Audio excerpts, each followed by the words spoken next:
What is going on, family, friends, everybody of the Pigskin Panel? We're back today, and I'm super excited.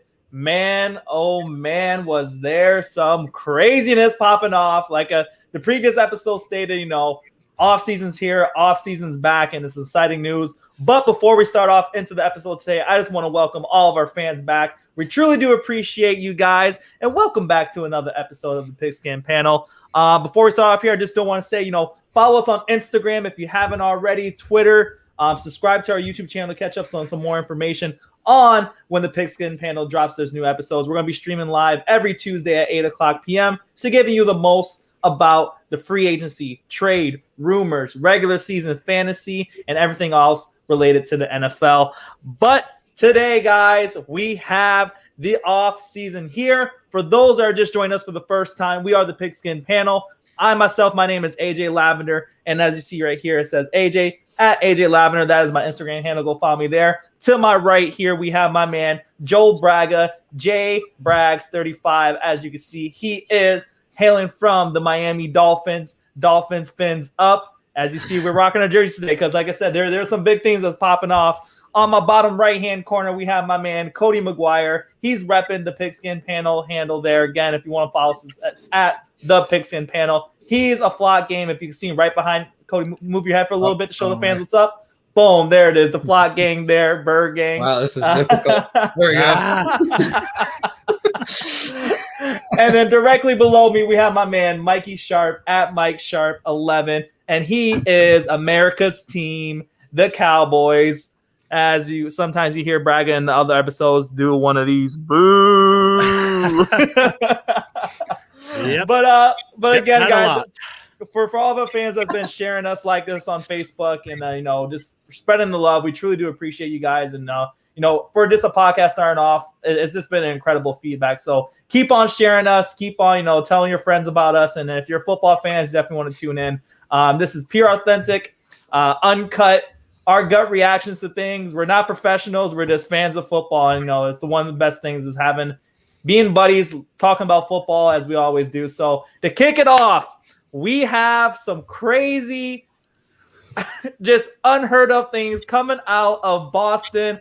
Bill Belichick is spending some money. I don't know if it's this some heartbreak from TB winning the Super Bowl and TB saying, Belichick, this is what I do. I win Super Bowls with or without you. But Belichick has just gone on a rampage tear on this free agency. And, we don't see the Patriots act like this. So it's definitely a brand new, but it has the whole NFL community excited. But, man, I just want to get everybody's gut reaction on this because I know my phone's been blowing up, and I've been in awe about all the moves they're making. But, we'll get it started with my man Joel, man. What do you think about the things that the Patriots are spending and on the players they're spending it on? Well, you don't see this very often from the Patriots. The most that I've seen them really go at it is Stephon Gilmore, Darrelle Revis. Other than that, they haven't really spent too much money in free agency. First off, they addressed their tight end situation, which they've needed for last couple of seasons. Ever since Gronk retired and left.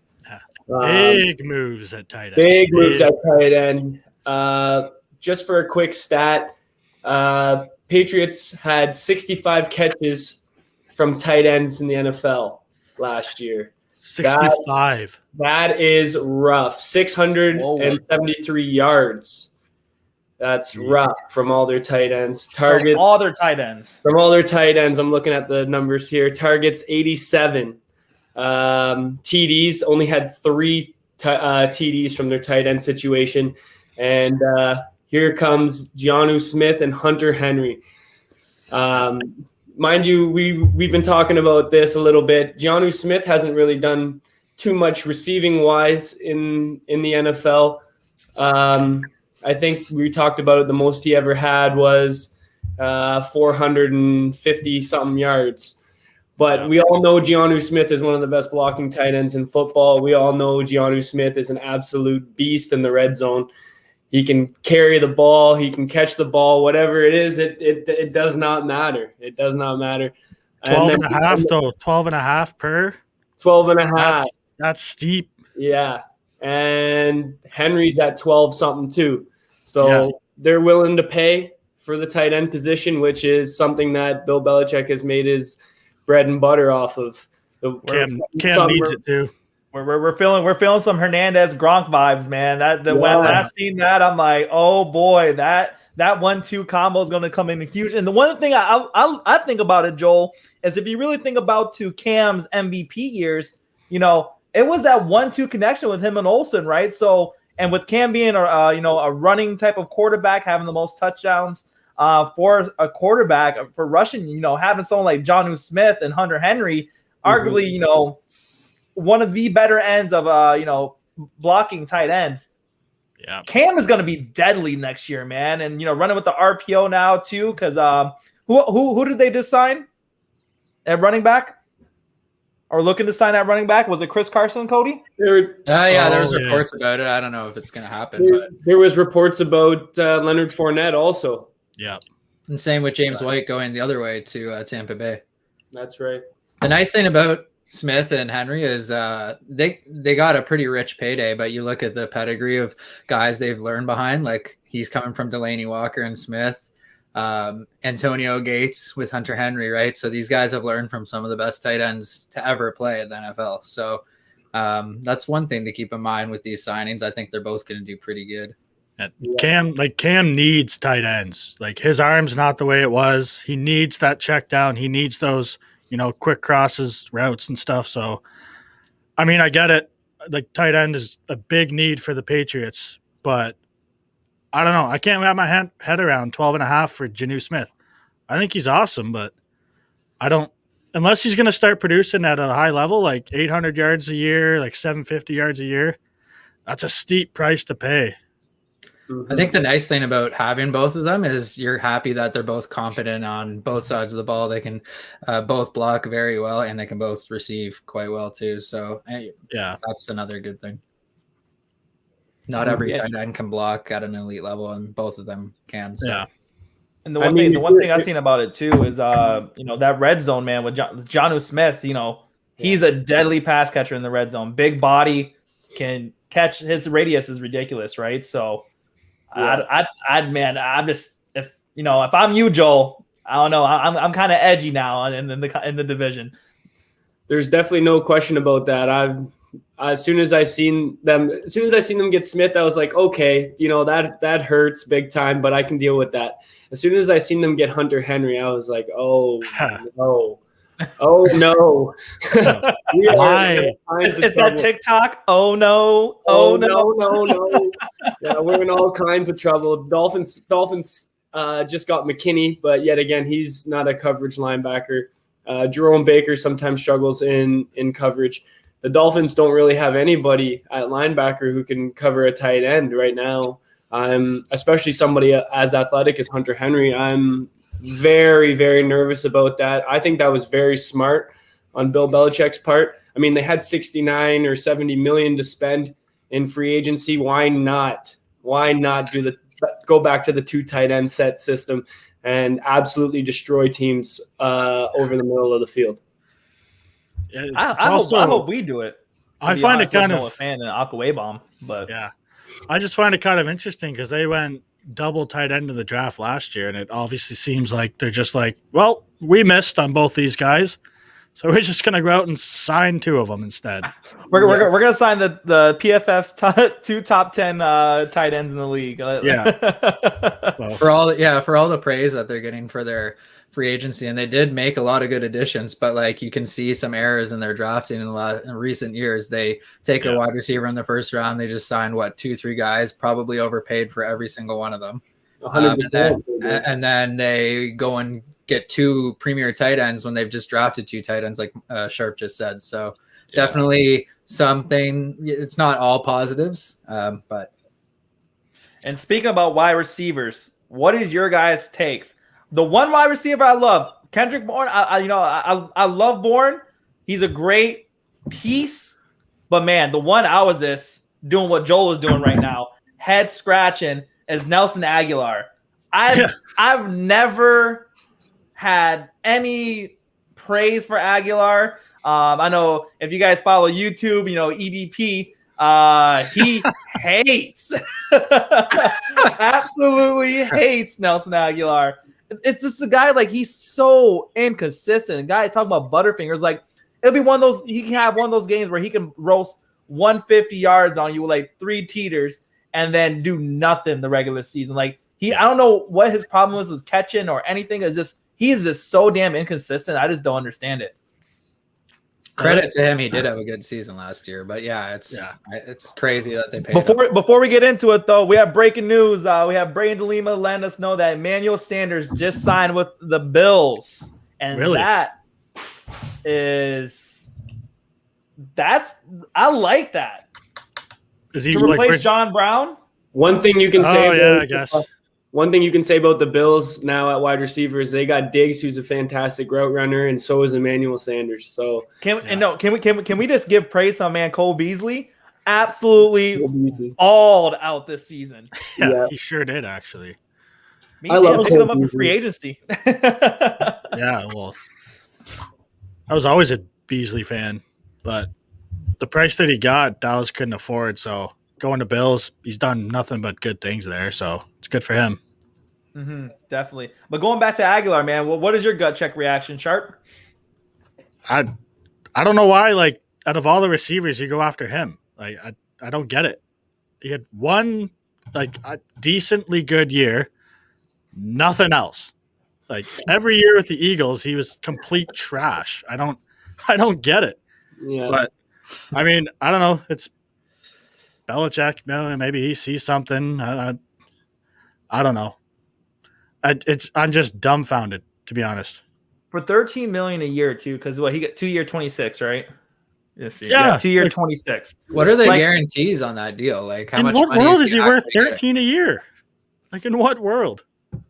Yeah, like oh man. Ugh. Like, for me, I'd rather shed out a little bit and maybe get a Will Fuller kind of thing. You know, if you're looking for that guy that can take off the top, sure, you take his injuries, but let's just say he works out for a little bit. He's going to give you more production than what a Nelson Aguilar would be. Now, again, this podcast might bite me in the ass, and all of a sudden Nelson Aguilar has like a 1,500-yard season or something, but I just don't see it. I don't see it. I don't think so. When you think about it, would you rather have 2 years at 26 for Nelson Aguilar, or would you rather have 2 years at 14.5 for Marvin Jones Jr., who is proven in this league to be successful, who has proven that he can get touchdowns, who has proven that he can be an option in the red zone? I don't see Nelson Aguilar being a huge red zone option. Like, he's more of a catch it and go kind of guy. Yeah. And like, is Cam going to find him? Like, Aguilar has trouble getting open. So, Cam's not going to throw him open. So I don't really see what's going to happen here. Yeah. That wide receiver room there in New England is pretty full at the moment. And none of them are elite talents. No, none of them are number ones. No. Unless N'Keal Harry somehow just shows up or something. They're talking about finding a trade destination for him. So no doubt. I don't even know about that. Wow, I just don't understand it. And then going from there, again, the only thing that the Patriots might really like about this, there's always questions about Hightower and Chung not coming back from it. And, Belichick showing this is really putting them back where, if they had them come back, you have Stephon Gilmore and all those boys, man, JC Jackson now coming, and, they look like a complete squad with this, right? So, and then Harris as a running back. And then, like I said, if they do end up pulling the trigger on Chris Carson too, they're going to be tough. They're going to be tough. They're going to be that old Patriot way that everybody hates. And it's just going to be one of those things. The NFL thought we got away from the Patriots, but they just come back the year after. We'll see if they all work out. We'll see if they all work out first. But 100%. Looks like they got better. Yeah, definitely. And Belichick being the tutelage that he is, man, he might be able to work out his magic again. But I guess we'll just have to see on that. But yeah, that gut reaction for me, I was just when I seen the tight ends, I'm like, whoa. And then when I saw the wide receivers, I was like, huh? Before we get off the Pats, let's also not forget that they could trade up and draft a quarterback too in the draft. Yeah. Right? It kind of seems like they're going that way, eh? Kinda. For sure. I mean, they paid Cam, but that doesn't really necessarily mean anything. Just it was for only a year. 1 year. Only 1 year deal. Yep. Yeah. Deshaun Watson trade. Here he goes, coming in. So It's going to be Mac Jones. Mac Jones makes too much sense. he literally just looks like a Patriot. You know what I mean? Just accurate, doesn't make mistakes. Yeah. Yeah, it's true. You know what I mean? Not ran from Nick Saban, who's Bellicheck college. Like it literally just seems like the perfect flow transition. You know, it's the curse of the NFL for us, for anybody that's NFL fans. It's really weird. It's really weird for Bill to chuck money around like this, but you know, a 4-year, $24 million deal for Jalen Mills. I seen him get roasted multiple times. Devontae Parker is an average, a little bit better than average wide receiver in this league. Can't stay healthy. His numbers are okay, but I mean, he put up 2 touchdowns and like 100 and some odd yards on Jalen Mills when the Dolphins played the Eagles 2 years ago. Yeah. Now he would be more the nickel, wouldn't he? Now they're saying it Probably. could be a safety. That like I don't know what they're gonna do. Like they got McCourty and Chung coming back. Well, McCourty was there, but Chung coming back. I don't know if he's gonna play safety. Like because Gilmore would be definitely on the X. So then you have Jason, who would be on the Y. So if they don't move Gilmore, they might. It wouldn't surprise me if they moved Gilmore at some point. And he's only got $9 million guaranteed, so that tells you right off the bat what they think of him. To be completely fair, I mean, I don't think anyone thinks. I mean, we'll sign you, but like, I don't know if we really want you. Yeah. But here you go. You're cool, but like you're not cool. You're not that cool. I mean, we'll give you a high five in the locker room, but that's about it. Yeah. And then speaking of former Patriots now, let's go down to the AFC West where the Chiefs signed Joe Thuney. And this one, we have our own group chat going on, and this one I think everybody was question marks. What the hell is going on here? Like you shed cap at your tackles to just bulk up a massive cap hit again in one guy. What the hell is going on here? and not only that, like for me, it's no, I'm happy about it. Now with the AFC West, what everybody's doing with their offensive lines, I am thrilled. Because who's back? Little Von Millie's back. But seeing KC get rid of their 2 star tackles that we seen without them in the Super Bowl, what happens? They can still play. Then they release Reeder, who is their Pro Bowl center and who has that connection with Mahomes, to go ahead and sign a guard. Like a very good guard. Let's not a very good guard. But what? So what are you doing at tackle? You just gonna go with bottom feeder tackles? Try to draft tackles? Like I don't know what the hell is going on here. I said this to you guys already, but I'm going to throw out the idea of Orlando Brown 1-year rental. I think it makes sense for them. I mean, it does make sense, but I mean, if they don't do that, because I mean, it's going to be a 1-year rental. Do you want to give up a 1st-round pick, even though it's late? Mm-hmm. But yeah, I think they're still built to it. They've been to 2 straight Super Bowls. So I mean, to trade for a franchise tackle, even for 1 year, you could easily go to a 3rd and then win. The reason why they lost that Super Bowl is because Mahomes was running for his life the entire game. He was playing ultimate frisbee, side arming it, throwing it. He had no chance of ever playing well in that game. So I don't know. Yeah, they have to do something. Like, obviously, they have a plan. I'm assuming, like you have to, but at this point, I don't really know what the hell's going on. I mean, I could eat my words later if they just make some massive move somehow, but I don't think they have any cap space, so I don't know what the hell they're gonna do. Yeah, I think Andy Reid's going with the 4-man O-line with an added wide receiver. I think. Oh, you have to. The way they're use Chelsea as an O-lineman. Yeah. I wonder if can they afford Trent Williams? Obviously, it sounds ridiculous, but like, is there something they can do to somehow? But that's what I mean. Land him. Trent Williams is going to be like what, 10 to 12? Like that's what Fisher and Swartz was making. So what the hell's the point of cutting him if you're just going to do that? Unless they really thought that, like, because I can't remember. Was it Fisher that went out with Achilles and then Schwartz went out with a knee, or vice versa? Unless they really think that Achilles injury is gonna just shelf him, like. I think it might have been mid-season though, so maybe that was their concern with one of them. I can't remember which one, but I think one of them got hurt mid-season. So maybe they won't be ready for the new year, and that was why they did that. I don't know. I think it says here they had 12 million plus 6.25, so they had like 18 million, and then they gave Tooney what? It was 5-year, 80 million. 5-year, 80 million. So, and they still got to sign their draft class, and that's with the restructured contracts already of Chris Jones and Travis Kelce. So Mahomes restructured. Yeah, so I don't know how much money they have available, to be honest with you.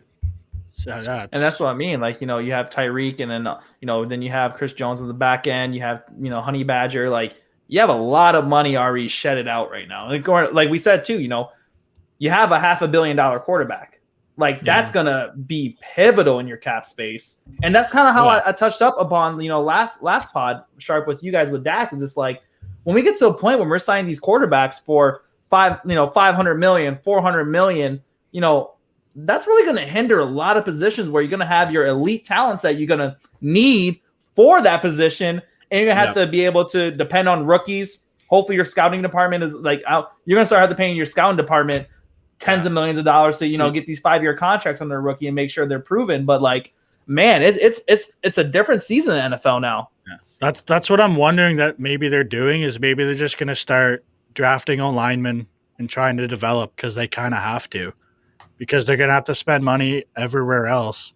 Maybe O-line is where they take the hit. But then if that's the case of developing, then why are you signing Thuney to $80 million? Yeah. I at least have one. I think it sounds like they're at least trying to have one vet on that line, at least if they're going to have a bunch of kids. Yeah. If they're going to have 2 kids at tackle, like the Dolphins won 10 games last year with 2 rookie tackles. Yeah. In that case, like, why not keep one of the guys that's been there? Why bring in a new guy like that? It's just They do have Tardif returning potentially, who has won a Super Bowl on that line. Yeah. So, but where's the depth? Where's the depth if somebody goes down at tackle? There is no depth there. No. They showed it. Andy Reid's going to have to fill in. Andy Reid's going to be playing right tackle. and again, let's not go too far, man. Patrick Mahomes went down against the Broncos, right? Let's just say they're able to get away with this because Patrick Mahomes is 100% healthy, right? Patrick can make these wild throws and scramble. If Patrick goes down and you have a offensive line, you can almost write the season off at that point. Like, where when you have Schwartz and Fisher and all these guys, you're able to play a backup and, be able to punch through, hard, tough victories. But I don't know, man. Is this hard? We're not GMs or, we don't know their war room, but I just don't see a real, like, it's tough to see. Puzzling right now. It's just puzzling right now, like what their plan is. I did see Mahomes restructure his contract today, or maybe yesterday, though. Not sure how much money he gave up there, but that's what the good quarterbacks do. It's nice to see him do that at a young age and understand that's what he's got to do to win, right? Breaking news: Patrick Mahomes re-signs his contract, $500 million to $499 million. We have some fan comments saying Bears winning the Super Bowl. And let's segue right into that. That's perfect timing. Andy Dalton. What quarterback? They made it to the Super Bowl with Rex Grossman, dude. Oh no. Different years, man. So in context, let's just rewind a little bit here. We had this whole offseason going here. Heavy links. Bears getting Deshaun Watson. A week later, heavy links. Trades are progressing. Bears landing Russell Wilson. Yeah. Today, Bears acquire Andy Dalton. That is a far in between disconnect. That's the red rifle wanted. That's crazy. Absolutely crazy. I never thought I would see that, to be honest with you. So you're going to pair a veteran quarterback with a veteran quarterback. This makes a lot of sense. like this signing, that's going to make A-Rob sign his tag for sure. Oh, yeah. No, Bring it's in not a shot. Andy Dalton, the Red Rocket. Because he did so well for Dallas last year. And Cincy that they drafted the quarterback. So, and it's hilarious that when they have the option to sign Trubisky, they probably could have got him for cheap. They already gave away all these picks for him. And now we're going to say we're done here and we're going to go sign Andy Dalton. Yeah, because Trubisky, his fifth-year option is probably right around what Dalton got. So why not just pick it up? Exactly. Not to mention that Trubisky's 29 and 21 as a starter for the Bears. Yeah. I mean, and he's been to the playoffs twice. I don't know why would you pick Andy Dalton over a guy that you drafted? And not only that you franchised the team to move up one position to grab him. Yeah. Like I just don't I can see getting rid of Trubisky for a Deshaun Watson, for a Russell Wilson, for an elite quarterback. But to move horizontally on that line, it just doesn't make sense at all. They're still going to have a quarterback battle. Yeah. It's not Andy Dalton's team. It might be Nick Foles still. Who knows? Yeah. And Christian said, think we just secured Green Bay the division. You can say that louder than ever. Yeah. Well, the Lions legitimately might get last place this year. I mean, they have a great shot at last. So, yeah, probably. Hashtag fire pace is the new trend,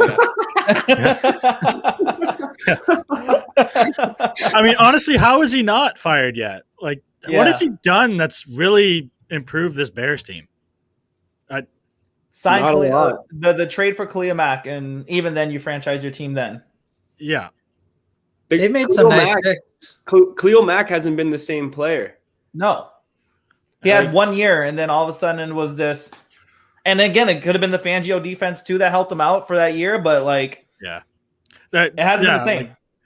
Cody's right. They have made some good picks. Roquan Smith has been awesome, but he's been injured too. Mm-hmm. But what do they have on offense?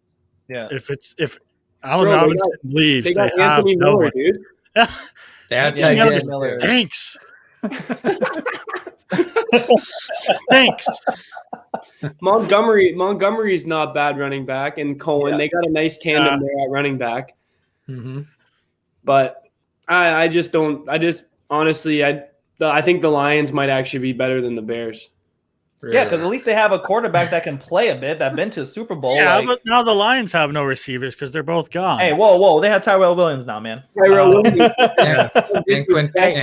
The game breaker. Cephas. And Jesus. Everybody knows that this is TJ Hawkinson season. I was going to say, it's TJ Hawkins season. Yeah, he's their best weapon for sure now. Yeah, everybody knows. They got to draft a receiver. They have to. Something. Like I said in a previous podcast, look for the Lions to move up. The Dolphins have the 3 spot. There's all kinds of talk about the Dolphins moving out of that spot for a team who wants a quarterback. Why can't the Lions move up there and get the wide receiver that they want? Yeah, going back to 7's not too bad for the Dolphins. No, it's not bad at all.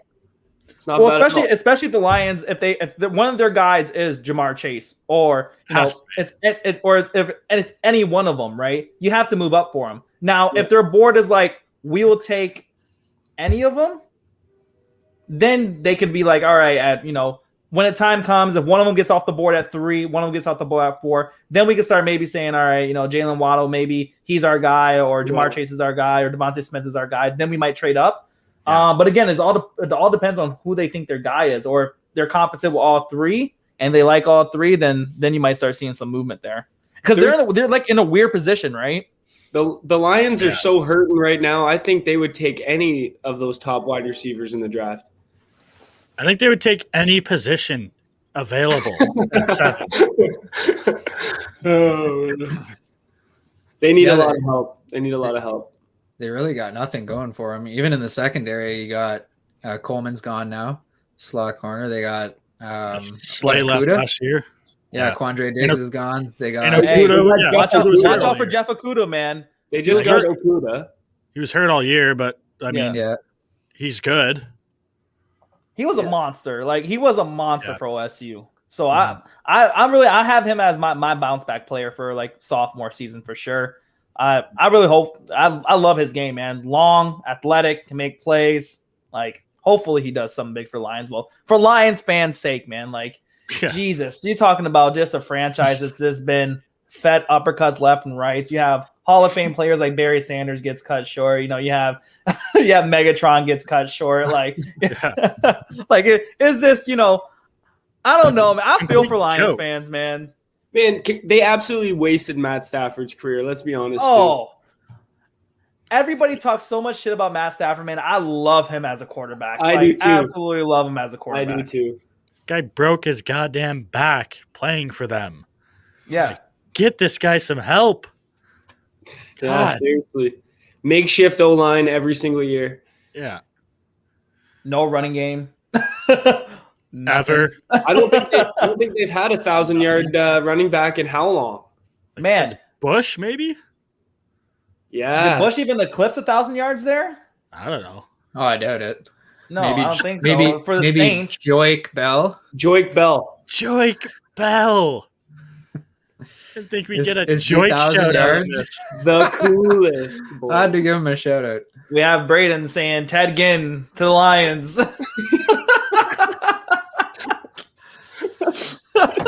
Reasonable. My God.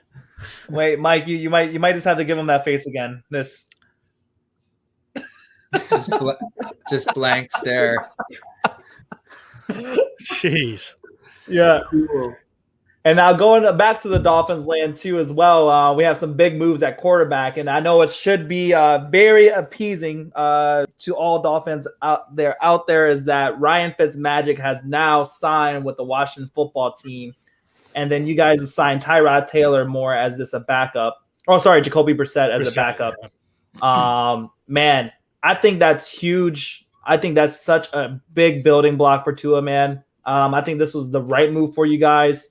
There's been a lot of talk about, you know, Tua not our guy for Dolphins fans. I know, you know, media versus internal to the team, you know, it's sometimes hard to see out there like, oh, Tua's not our guy. Trade Tua for Deshaun after 1 year, not even 1 year full starting. Tua's been your guys' guy, I think, since Alabama. I know talking to you about it, you always wanted Tua. And I think showing Tua now that, hey, we're not re-signing Fitzmagic, let him walk. You're our guy. And we've been seeing him. He's been bulking up too. He took that threat of he doesn't have an arm to heart. The guy is getting juiced. So Joel, man, your boy Tua, how you feeling about that? How you feeling about Fitzmagic leaving? You know, Fitzmagic did the damn thing though when you guys need him. So you know it's kind of like the easiness, you know. But what are you thinking about that, my man? Well, you know, I think the best thing for Tua was for Fitzmagic to leave, honestly. It's never easy having a guy like Fitzmagic behind you who Flores loves, who the organization loves, who can have his face mask literally ripped to the side and huck a bomb against the Raiders to give the Dolphins a chance still to make the playoffs. Obviously, they got spanked by the Bills in the last game of the year, but I think Tua's got a bright future in this league, and there's tons of information if you follow him on the socials. He is getting jacked. His arms are literally probably 3 times the size as they were last year. His legs are a lot stronger. He just looks like he's more prepared, more ready for the situation. Last year, with no training camp, no time to really get to know everybody, get to build chemistry with anybody. Just kind of, they gave him the job week 6, week 7, kind of got thrown in when things weren't going exactly the best. I think the Dolphins were 3-3 at the time when they brought Tua in. But like I said, Tua is a special talent, and it's only a matter of time before he gets his opportunity to show it. Obviously, getting strong is what he had to do. He's got to keep that hip straight, keep it nice and tight when he's going. And he's even shown that he can run the football. Like he had a couple rushing touchdowns, a couple big runs, and we'll see where it goes. Jacoby Brissett is a solid backup too. He's been a backup in this league for a hot minute now. Had a 3,000-yard season. I think he has 30 touchdowns to 15 picks. He's conservative with the football. I would have rathered Tyrod Taylor as a backup. I love Tyrod, always loved Tyrod, but there's no way the Dolphins were giving $12.5 million to Tyrod Taylor to be a backup. I don't even know why the Texans are giving him $12.5 million to be a backup. So I believe it's Tyrod as well. Get it right? Oh yeah, get it right, my man. bad. My bad. Right. I'll call him whatever I want. And then here I have the picture that what we're talking about, how juiced up Tua has gotten. So yeah, because he's definitely now, like I said, he took to heart that everybody was just roasting him that he had zero arm. You gonna flash the pipes on screen? Yeah. Oh yeah, we got to flash the pipes. Yeah, he's looking really good. Yeah, so he's looking juiced. So he's gonna be able to huck that ball. Yeah. You know, he can throw a pigskin a quarter mile. Yeah. He's got a little Uncle Rico in him, I think. Yeah, over them mountains over there. Yeah, over the mountains over there. Well, the one thing I like about the Brissett signing is like this is Tua's year. Like Brissett's the backup, straight up. Yeah. It's not Straight up. if and what. This is Tua's year. Something happens to him injury wise. Okay, then Brissett's there. It's not going to be back and forth with quarterbacks. Yeah, 100%. As much as I loved what Fitzpatrick brought, it didn't let Tua go through those growing pains. If you're struggling, it doesn't matter. We're keeping you in there, and you got to learn from this. You got to do better. I think Tua, even when he struggles this year, like Sharp just said, he will be sticking in there. The only way Brissett gets in there is if Tua has an injury. That's the only way. Let Tua fail. Like even if the Dolphins don't make noise this year, let Tua fail. Let him learn from it. We already know that he's an accurate passer. We already know he can run with the football. He's not fast or anything, but he will take off with the football. But he is the most accurate passer in college history, I believe, if not one or two. Like his numbers are ridiculous for Bama. So just let the guy learn. The thing I noticed with Tua last year, watching everything that he did, the guy doesn't know what a wide receiver is when they're open. You know what I mean? Like the wide receiver will get a little bit of separation, and he's hesitant to huck it in there. Where Fitzmagic, if he's got a little tiny bit of daylight, just a little bit of sun's poking through that shade, he's humming it in there. And that's one thing Fitzpatrick told him is you need to realize what open is in the NFL. Like that is open, and you cannot let those pass up. Like trust yourself. Trust yourself, trust your arm. He's accurate as anything you'll see in this league, and I'm sure that'll get proven over the next few years. But even some of the throws you watched him do last year, just tight window, leading wide receivers into the catch. It's things of beauty. I just wish I could see it more on a consistent basis. Yeah, man, and I agree with you there. I think it's just for Tua, is this more just getting the game to slow down for him because, like you said, he has the tangible, he has the mindset, he has the complete form, everything that you want in a quarterback. I think it's just that, that step up from college. Maybe it was just faster than what he expected it to be. You know what I mean? Like you said, cornerbacks, elite cornerbacks, those windows tighten up like this, right? Yes. So like you said, like Fitzmagic might have said, hey, the gap where it's like this, you throw the ball. Don't look for it to get like this because it's not going to be there. You might get that once a game kind of thing. 100%, man, 100%. And then we also have some more comments in the comment section here. We have Andy Van B says someone got to get my man Cody's. He said a camera and get it centered. So Cody, we might have to open a GoFundMe account for Cody.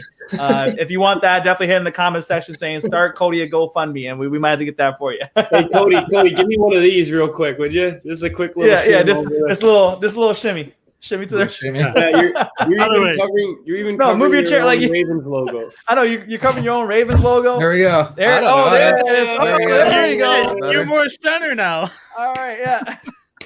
All right, and now do we start the podcast? Hey guys, welcome to the welcome. Yeah. Now let's go down back to the AFC West. because I got to showboat my own self. And as you see me rocking the jersey, I am so excited. I know everybody, and that's in Broncos country, the Mile High salute. We have re-signed and picked up Von Miller's team option. Man, I was sweating this whole time. Like this whole offseason with his allegations was happening with his, the whole criminal aspect or whatever the hell it was, still not being released what it even was. Then to hear that we might release him, we might trade him. Von Miller is a future Hall of Famer, our Super Bowl 50 MVP, a pivotal captain, leader in our locker room, defense. Everything falls back on Von, man. If we would have released him, man, it was going to be dark days. We got my man, the astronaut, Bradley Chubb, to, have that secondary piece. His time is coming for sure. But, man, having Von Miller back, I'm just beyond stoked that we're able to pick up his team option because with us releasing Kareem Jackson, I'm like, man, new GM, we're starting to release a lot of players. I'm like, Von's getting a little bit older there. I'm like, Peyton might just be that savage to say, hey, peace out kind of thing, right? Especially now that Danielle Hunter, he's looking to be upset and looking to move from the Vikings. I thought, man, if we release Von, it's because, Peyton wants his guy from the Vikings to come, and it was just a whole bunch of hoopla. And then Von Miller hanging out with OBJ with the Browns, and I know J.J. Watt was going to look to go to the Browns as they looking to fill that position. The writing was just on the wall, and I was just, come on, just waiting for that news. Mike Kliss or anybody, Mile High Huddle, this announcing. Today we got it back, so super pumped about that. It's going to be huge, man, to get Von back to be hopefully 100%. As we had tragedy with him going down this season. We're gonna hope for that, Bradley Chubb, Von Miller duo, right? And then hopefully we're able to see that. But coming from a non-Broncos perspective, from not in our division or anything like that, man, I just want to get your gut reaction on seeing Von Miller, his team option. I know a lot of people said it might be a little bit too rich, but yeah, I definitely want to hear from you guys. I don't think you can put a price on him being there with a guy like Bradley Chubb on the other side. What's that, Cody? You kind of broke up. I don't know how you could put a price on having Von Miller there when you have a guy like Bradley Chubb on the other side that you drafted so highly in the first round and you want him to progress. Like, there's not going to be anybody better to learn from than Von Miller. Mm-hmm. Yeah, like not just on the field, off the field is going to be huge for Chubb. And like I'm sure he's already been a big mentor to Chubb, but now you just get to continue it for another year. Like, it's huge. And if he's back healthy, he can produce. So, like, it's a win-win, really. Yeah. Especially under a coach like Fangio, who has so much experience with defensive schemes and whatnot. Yeah, you're talking about a guy who had 106 sacks and 135 career games. So not easy to replace. Oh, yeah. And the one thing I love about it too is, man, like we was talking about previously in the podcast, the AFC's West, their O-lines, man, are getting diminished. So being able to have I was gonna say it's hilarious because wasn't that one of Russell Wilson's destinations? And then was the Vegas Raiders. Because they had a great O-line, and now it's like a horrendous O-line overnight, right? Yeah, the only one the Raiders have left is the left tackle, Colton Miller, I think his name is. Other than that, Hudson's gone, Gabe Jackson's gone, Richie Incognito isn't re-signed yet. An absolute nightmare up there in Las Vegas. Took a $15 million cap hit just to cut Hudson, which is insane. Yeah. Hey, 15.8. 15.8. He might be 32, 33 years old, but he's still one of the best centers in the league. Oh, an all-pro center, 100%. Take him for another year, so that's not a massive dead cap hit. So I saw it. It was actually he requested to get released. I seen that, but at least try to find a trade partner. Yeah, get a seventh or something for him. Yeah. Well, if you think about it too, like a lot of people need some centers. Like, yeah, Cody, he wants a center. Weird. It's weird too because Mayock is at the Raiders. Like, we're talking about the guy that was in charge of the draft, basically, right? More or less. And now he's letting one of the best players in the NFL just walk away for nothing instead of trying to get something. It's very bizarre. You think about this too, like the Green Bay Packers, they just lost Lindsey, right? So yeah, that'd be literally the perfect. Hey, you guys lost the All-Pro center. Hey, we have one that's for trade. Give us anything because we're gonna release them anyways. You know what I mean? Yeah. I got like I said last podcast, I got a Raiders fan at work. My buddy Matt Thompson. He texted me today saying that the Raiders are high on Andre James at center, a guy in the draft. I haven't seen tape on him or anything like that, but that might be the reasoning behind the Hudson cut. Oh, and my man Braden gave him the GOAT back. Yeah, like just touching on Lindsley there too. Like that's a massive pickup for the Chargers. Oh, like a massive pickup. Yeah. The thing that I thought was weird about that is I'm pretty sure that Aaron Jones annually is making 12.5, is he not? And if I'm not mistaken, so is Lindsley. So it's like you basically let this all-pro center go to keep a running back when you already drafted the running back's replacement in the second round. Yeah, and you could have just brought Jamal Williams back. Yeah, so I thought that was pretty weird. Although, to be fair, Jones has like 30 touchdowns in his last 30 games. But I mean, I think you probably would rather the center in most cases, but maybe Packers fans have a different opinion. I don't know. Well, it would be a wait and see kind of scenario to see if Aaron Jones can run up the gut the same, right? We'll see if they still have the same rushing numbers as they have the last few years. And credit to the Packers last year when Bakari and Lindsley went down, their line was still very good. So they do have depth at the position. So maybe that was one of the reasons why they went with Jones. Not sure. I know Justin Herbert's happier than the pig and shits right now to get Chargers are building something, dude. Chargers are building something there. They're gonna be pretty good. Yeah. I'm telling you, man, watch out for Pitts. I see them trading up for Pitts. I'm calling it. I'm calling it. I want it to happen. Where do they pick at 14, yeah? Yeah, like 13 or 14 or something. Yeah. If they can get in that top 10 somehow. Man. Especially with the quarterbacks flying off, like you could probably get Pitts near the 10 spot. I still think that Philly's going to go Pitts 6. Yeah. So I think that whole Ertz situation and Goddard, I just think. I can see him going Devontae Smith too, just because they want to correct that receiver draft where they've done so bad. Yeah. Because let's see here. Chargers are on 13. So. Yeah, so they're not far out. No, they're not far out. Even for a trade up too, right? Yeah. If that's their guy. Rashawn Slater at 13? Yeah. But yeah, like I said, Antonio Gates is going to be making his retirement again for the 10th time, and we'll be returned to the Chargers for tight end, and he's going to see how that goes. Yeah, Pitts could definitely go to the Chargers. They do have that other. I can't remember what his name is. Panarum. I can't remember what his name is. The tight end. I think he had a touchdown or two last year. I can't remember what his name is. Okay, and then the Emmanuel Sanders contract just came up, just got released, and they're saying it is a 1-year, $6 million deal that includes $500,000 in incentives. I mean, cheap. That's very cheap for a serviceman like that. He probably took less to go there, I would think, to play with Josh Allen and those boys. Yeah, they're a good team, so might as well if it's a 1 year, because I wouldn't be surprised if he got 2 years or something somewhere else. Mm-hmm. He's old now.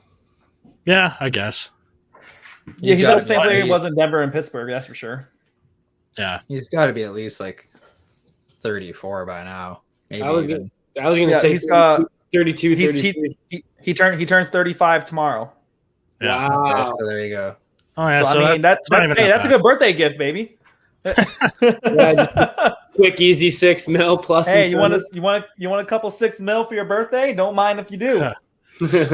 Yeah. No, but now you got to live in Buffalo, so yeah. Enjoy that. No, thank you. Absolutely not. You can play at the Ralph where the fans, got to piss in a trough.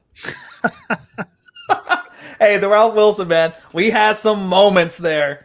Oh, I cannot wait to start going to games again, boys. Like it's gonna be rowdy. Yeah, like, absolutely. I don't think Cody's chin's still recovered from that. Well, the one memory I do have before COVID hit was at least I went and saw my first Ravens game right before, so that was nice. at First Energy in Cleveland there. Yeah, that was a beauty game too, wasn't it? Yeah, we actually won. That was the first time we ever got the number 1 seed, so I got to see it live in person. That was pretty cool. Yeah, I remember that. Wore a Mark Andrews jersey. He went 100 yards and 2 touchdowns. So that creamed your jeans. Creamed your jeans, didn't you? Yeah, just about. was that MVP Lamar season? Yeah. I guess it would have been. Yeah. That's sick, man. Mm-hmm. Mark Andrews looks like a huge dude in real life. He looks big. Yeah. Like pretty scary big for a tight end.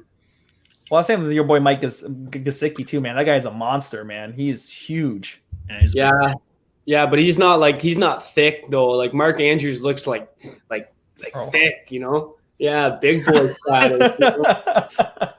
There's a brick wall. You think he's thick? Look at Nick Boyle on the Ravens. That guy is. Well, there's a reason why Nick Boyle's the blocking tight end. Thick boy. Yeah. And then before we close the show out, man, we do have to go to Emmanuel Sanders, his former team there, New Orleans Saints. Over the past couple of days, we did get announcements that the legendary career of Drew Brees is finally hanging them up. And then crazy. Well, I guess we all seen it coming, man. It's just, when we get like these legendary players, man, that retire, it just hits you. You know what I mean? Like, I remember when Peyton retired, it's like, man, that era is gone, right? And now Brees retiring. That era is gone now. And now we're going to be seeing, Brady with, it's just inevitable. Well, who knows with Brady? He might be playing until he's 60. But it's just crazy to see, man. And it's just rare to see quarterbacks like this. I don't know if we're going to be that era where we've seen so many great quarterbacks, such as the Peyton Mannings, the Drew Brees, the Tom Brady's, and stuff like that. No, we do have Patrick Mahomes coming this new era, but man, just the things that he was able to do to change the game for quarterbacks that are undersized, it's just crazy. And I know Joe probably has the feels because they passed upon him because of a hip injury, but we won't talk about that. But it's just crazy to see them finally being hung up, and then a big shout out to Drew Brees for his his whole career that he did with New Orleans Saints. Hats off to him, respects. But coming out of that, we have 2 quarterback signings, and one everybody was like, and the other one, I'll just let my man Cody take over because this is his boy. Cody loves this guy, but it's Jameis Winston getting signed is going to be the quarterback number 1. So, Cody, I just want to hear your reaction on that signing. I know if there should be a sports agent that Winston has to get rid of, he has to go to Cody. Yeah. What's not like, sure, he's thrown 30 picks in a season, which is, hilariously bad. But with that being said, he threw 5,000 yards the same year. Very few people have done that. I mean, and look at the team he was playing on. Like, those guys were giving up, 35 points a game? It might even been, seriously, it might have even been more. I mean, what do? You're just basically playing chuck it all game. Although, to be fair, half the time they were behind was because he was throwing picks. But, I mean, he definitely deserves a chance. Like, I couldn't believe they were giving all this playing time to Taysom Hill last year. Like, what was that about? How do you justify doing this? Did you see? Well, obviously AJ saw that game against the Broncos. That was one of the ugliest games I've ever watched in my whole life. Taysom Hill starting at quarterback, just crazy, man. And then that contract he gets, $140 million. Like, I know we all know it's not really a real thing, but it's just crazy. Just seeing it, it's like, what the hell is going on? This Joel, yeah, but man, 35 million like this, man. And Winston, it's easy to shit on the guy, but you got to give it to him. He deserves at least one more shot at somewhere. Yeah, but at the same time, like you say about his 5,000 yard season, but a lot of that has to be garbage time, right? Definitely. A lot of that, he's always throwing the ball, right? Because they're always down. So everyone's shit on Dak when he had that close to 5,000 yard season because they're like, oh, well, a lot of it's garbage time yards and garbage time shit. But Why wasn't Winston's? It's the same thing, really. Yeah. Not only that 30 picks like season with Winston, but he's been notorious for like turnovers his entire career, and like it hasn't changed. Would you take it easy on the guy? He had bad eyes. Oh yeah. Oh, he did get LASIK. That is right. Come on, man. No, I just think he deserves a chance. That's all. Like, I mean, if I'm a Bears fan, I'm pissed actually that we didn't get Winston. I would be mortified if I was a Bears fan if we got Andy Dalton over Jameis Winston. Like, who would you rather have? I'd have to think for about 1 second who I'd rather have. I'll admit when I'm wrong, but I think Winston's gonna stink again this year. That's just me though. I'm kind of with Cody on this one. I like Jameis Winston a little bit. I'm not nearly as high on Jameis Winston as Cody is, but you know, I'll die in the hill. That's fine. The man literally had to get LASIK eye surgery, man. Like every time. But he was fine in college. Huh?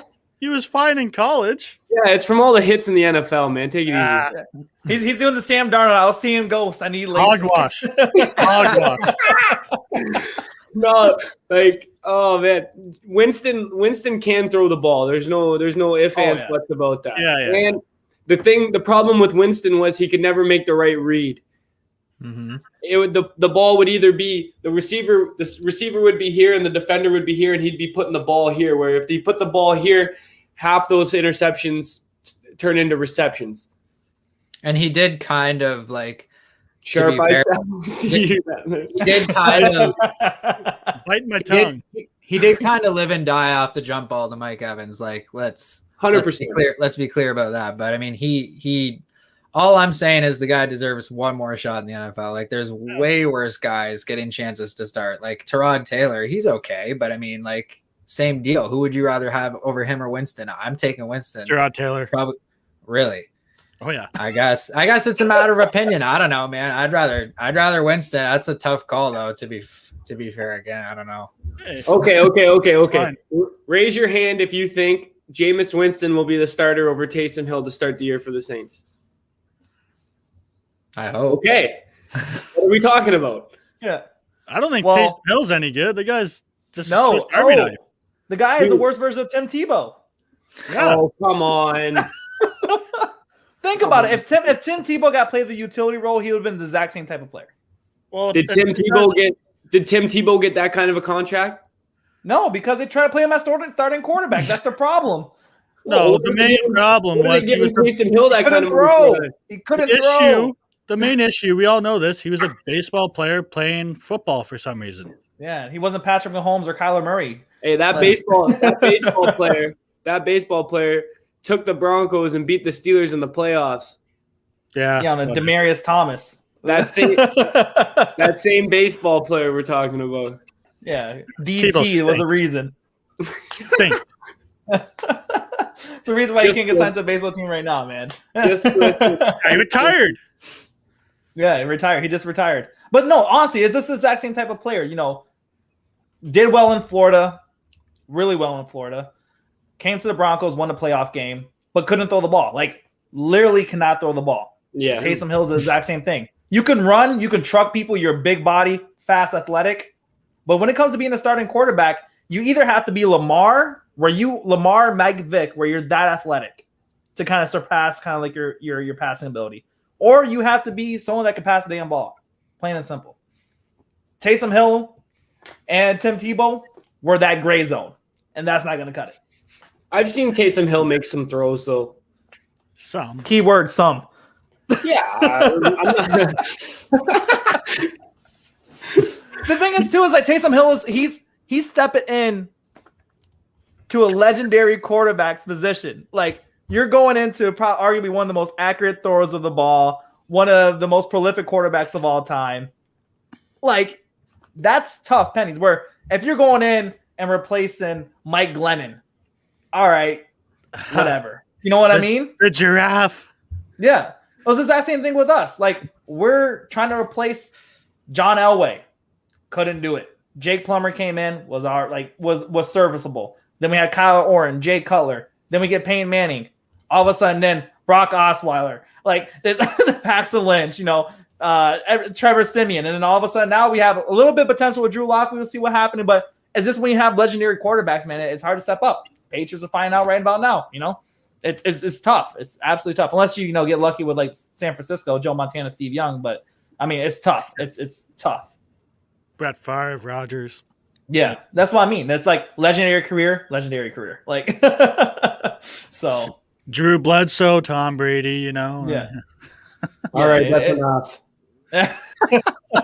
Dan Marino. Nobody. Dan Marino, Jay Fiedler. Nobody. Nobody. Dan Marino still searching. Yeah. Trying to call back Dan Marino to come out of retirement. Probably found him though. Probably found him. Chad Pennington was pretty dope that one year. Yeah, that 1 year.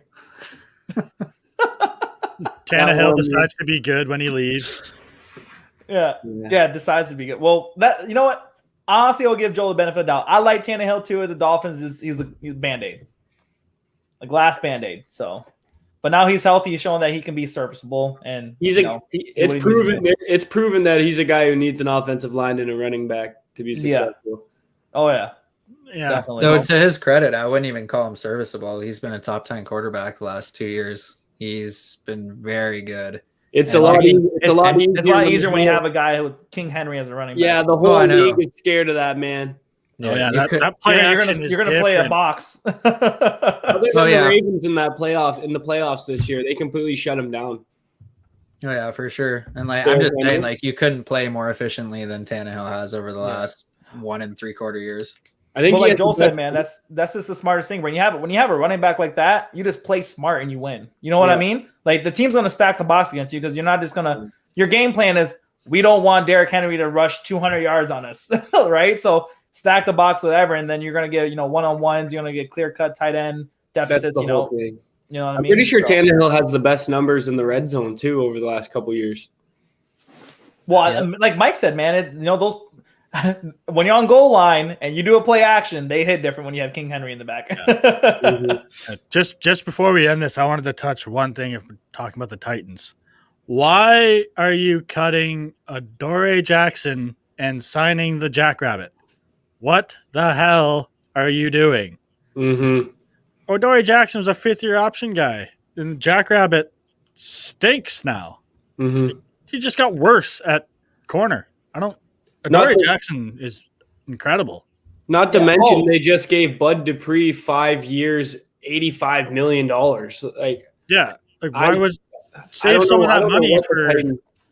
Why would you let Giannu Smith walk, Corey Davis walk, and then sign all your money on Bud Dupree, let go of Adoree Jackson? It just stuff that doesn't make sense to me, but obviously maybe the Titans know something that we don't. I mean, the Titans are shedding their whole team, though. I don't know what they're doing. It's not just Jackson. Like Logan Ryan's gone, Vaccaro is gone, Malcolm Butler is gone. The only guy that's even there anymore is Kevin Byard, and now Janoris Jenkins. That's it. Yeah, their entire secondary is gone, and that was one of their biggest strengths, and it's just Byard now. Good luck. And an aging Jackrabbit. Jackrabbit is not anywhere near what he used to be. No. Like I said, he's going to be still serviceable. He's going to give you some plays, but he's not Adoree Jackson. Jackrabbit that we all know and love. Yeah, no. God, no. Yeah. And in a league where it's so hard to come by corners, it's weird. There's a lot of good corners available still, too. Yeah. Yeah, Xavier Rhodes and all those boys, too, right? Casey Hayward. Yeah. All right. What do you guys think about Kenny Golladay? Where do you guys think he lands? Green Bay. I don't think they have. I think I had him going to the Finns or the Raiders. But now that the Raiders lost their entire O-line, sounds like he's not going to the Giants. Sure. No, it doesn't seem that way. That is something we forgot to talk about too, which is Wozers. Leonard Williams, $63 million, 45 guaranteed. Yeah. I mean, I guess the cap hit's kind of low, I guess, like 11. But, I mean, if he somehow doesn't work out, that's a lot of money. Yeah. Dude, I never even really thought he was that special. Like, he's a good player, but is he I don't see him as in the elite category. No, like what, he made a Pro Bowl back in 2015, 2016? Like, bro, that's 5-6 years ago. Like, what are we even talking about? I'm not a huge fan. And then he's got a little bit of does he have a little bit of attitude problems also? Yeah, like he had problems with the Jets, I think, too. Well, I mean, yeah.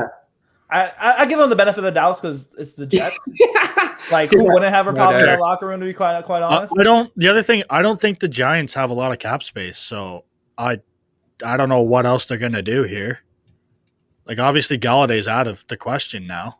Oh yeah, seems that way. Well, the Williams deal was holding up other deals that they had in the works, and I think guys chose other spots who they were talking to. Yeah.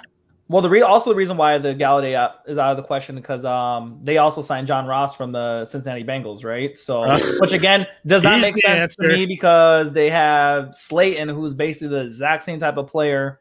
Sterling Shepard, just a million times. Slayton can catch the ball. That's the main difference.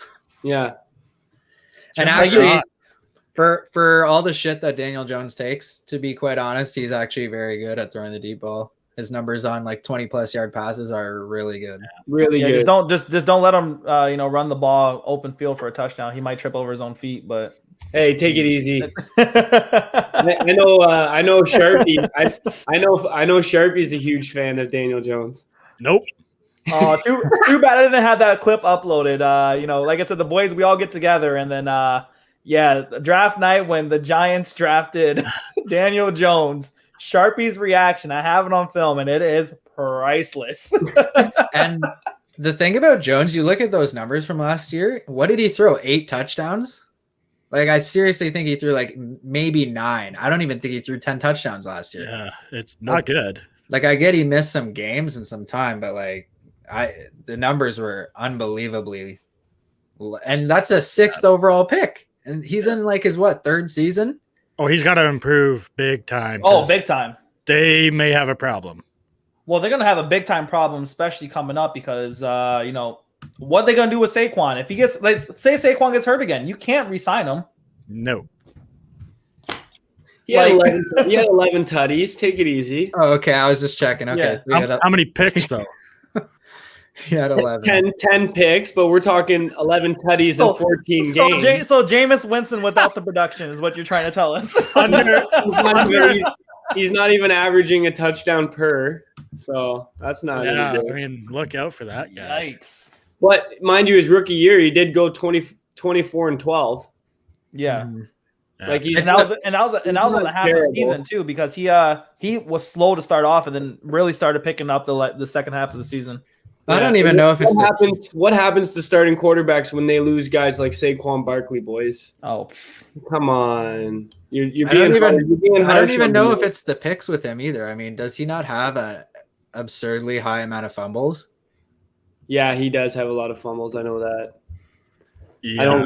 It's just all around. So he can't throw the ball, can't hold on to the ball, and can't throw touchdowns. 2019, not what you want for a quarterback. Sign him to 40 a year. Sign him right now. 11 fumbles. He lost 11 fumbles as a rookie, and then he lost. Oh my 6. God! He lost 6 last year. Oh my God!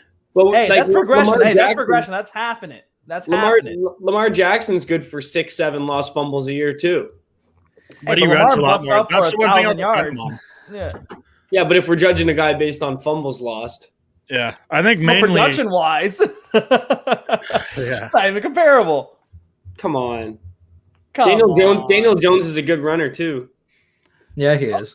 I'll just say I like the state rushing yards last year. I like the state of the quarterbacks in the NFC East. I'll just say that as a Cowboys fan. Ryan Fitzpatrick about to light you up. Hey, don't sleep on our secondary. Yeah. And because you guys lost Awuzie too today. Yeah, well, he stinks. Zeitler's gone too off the line. Can't stay healthy. He plays like maybe 10 games a year. Well, I mean, he might stink, but man, your secondary now stinks now. So does it ever? Does it ever? We're gonna probably start a sophomore and a rookie at corner next year. Mm-hmm. look out. Undrafted free agent. Undrafted free. Cowboys literally have the worst secondary in the entire league. Oh yeah. Yeah. Arguably. And they haven't had a safety there for what? I don't even remember the last. Yo, and timeout. Safeties. How didn't you guys sign John Johnson? I don't know. Why don't we do a lot of things? Cowboys 3 years, 30. You telling me you can't give arguably one of the top safeties? No, we have 18 million in cap space. Oh dear God. Okay, now I can see why you're saying that you had to get rid of. We got to go bargain hunting. Yeah. We got to go after guys coming off of injuries, guys that are low risk, high reward type guys. Can't get Casey Hayward. Nope. Any of the guys? King, nope. Yeah, any of the guys from the Titans? Nope. I would love Adoree Jackson. Nope. The only safety we're going to get is the 2 safeties from Falcons because we got Dan Quinn at DC, and they may come for cheap or cheaper. Desmond Trufant? Might be injury prone. He got cut. But, Keanu Neal and Kazee from the Falcons, those are the guys that I wouldn't mind, but they come with injury issues, and you got to get them cheap. So, Brian says, what about Kwan if you guys release Jalen? We're not going to release him. We're not going to release Jalen. We're not going to release Zeke. They don't do sensible things when you're like, you kind of make sense. Jerry Jones does not do sensible things. When he signs someone and has a relationship with them, he will not get rid of them ever. Yeah. Why do you think we held on to Jason Garrett so long? Because they're family friends. Yeah, that's true. Pathetic. It did take you guys a long time to get rid of him. Yeah. Jason Garrett's a head coach next year. All right, sweet. 8-8. I never when they brought McCarthy in too. I kind of thought that was a little like. I wanted to go young. I wanted to go Lincoln Riley or something. Oh yeah, for sure. Oh yeah, I think any team would like Lincoln. I don't think he's leaving though. I don't think he's leaving NCAA. Not for a bit. I don't know. It's just to me NCAA coaches, man, they have it so good. It takes them it literally takes an Urban Meyer retiring, getting a generational quarterback for them to go to the NFL. You know what I mean? When you're coaching teams like that too, you have the best team almost every year. Yeah, one of the best teams. You're going to the playoffs every year. Why go to a team and then suck for a bit? Although Kingsbury's doing okay. Yeah. Especially if you guys saw him in the draft, he's cool, chilling. in his Appalachian State, Arizona. Flexing. Yeah. Him, damn, Glensdale, Arizona. Don't mind if I do. Not as bad as Jerry flexing though. Oh yeah, Jerry's big flex. So just look at me and my $1 billion yacht. And for the 5th overall pick, I'm going to be selecting. Hey, why don't you just say it for me? Awesome, that guy's a loser. Perfect. But we're saying that, guys. This has been episode number 3. It's been crazy, man. I love this, man. It's just incredible just to get with the fellas, talk about football the way we are. And, we probably would have had some more episodes if we just set up a recording of every time we just talk about football. We might be at episode 100 by now, but super glad to be doing it now. And, big shout out to our viewers right now. We have 6 viewers that we was monitoring at 8 the whole time. So, to all of our live fans watching right now, man, respect to you guys. Much love. We definitely see you guys out there. And always, man, drop in the comment section if you're watching. We definitely want to shout you out. We had Braden showing up. We had Christian showing up. We had Andy VB. We had Dylan Okias. We had who else did we have? Oh, and then Braden again. But yeah, man, it's been awesome, man. So if you're watching live, interact with us in the comment section. We definitely want to answer any questions that you guys might have about NFL, or if you have questions for us, we definitely want to make sure we're interacting with you guys and showing you guys some love. But again, every Tuesday at 8:00 p.m. we're going to be hosting this live on this YouTube channel. So if you're not subscribed yet, definitely hit that subscribe button. Join the Pigskin Panel family. As well, like us on Facebook. Follow us on Twitter as well as Instagram at the Pigskin Panel. Cody right now is rocking Oh, wait. Oh, this is hard, eh? This right there in the bottom right. Yeah, just move like an Egyptian. And again, showing some love. Braden said, awesome show tonight, guys. Man, Braden, much love to you, brother. And then, but other than that, guys, definitely hit us up in the comment section. Some topics you want us to dive into next week. Again, there's probably going to be some more signings. The free agency is going to be picking up even more. Again, this is only day 2 in the free agency, and it's already these big moves. So super, super excited to see what happens. But guys, just want to go around the panel. If you guys want to give some lasting words to the fans, we're going to start off with my man, Joel. Thanks for tuning in again, everybody. This is so much fun for all of us. I know in the group chat with all of us, we have an absolute blast just sending all the stuff back and forth. Yeah, we appreciate every single person who chimes in, who gives us a follow, anything like that. Thank you very much. Yeah, we hit the 150 mark on Facebook, so you know we're growing at a fast pace. So let's make that goal 1,000 now. So, but Cody, man, what about yourself? Yeah, just that it's a lot of fun for all of us. I know I love sports. I love talking about sports. I could be on this for 10 hours if there was enough people interested to listen. But yeah, I just love doing this with you guys, and it's just a lot of fun. 100%. I know, man. It's so hard because, like I said, we could talk about this for 3 hours straight, but it's like, man, we got to cut it off, man. We got to cut it off at some time. But my man, Mike, what about yourself, brother?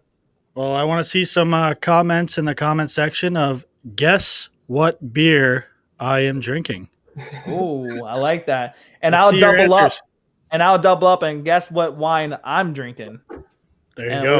We'll see who's the winner. We'll definitely drop it in the next show of who the winner is. So definitely hit up the comment section to say exactly what it is. And who knows, the double winner we might pull onto the podcast one time. So you definitely want to show your face there. But guys, again, we love you guys. This is always fun. Super excited to see what happens afterwards. Again, like us on Instagram, Twitter, Facebook, and YouTube, and subscribe on YouTube at the Pigskin Panel. But this has been me, AJ Lavender, my man Joel Braga, Cody McGuire, and Mike Sharp, the Pigskin Panel.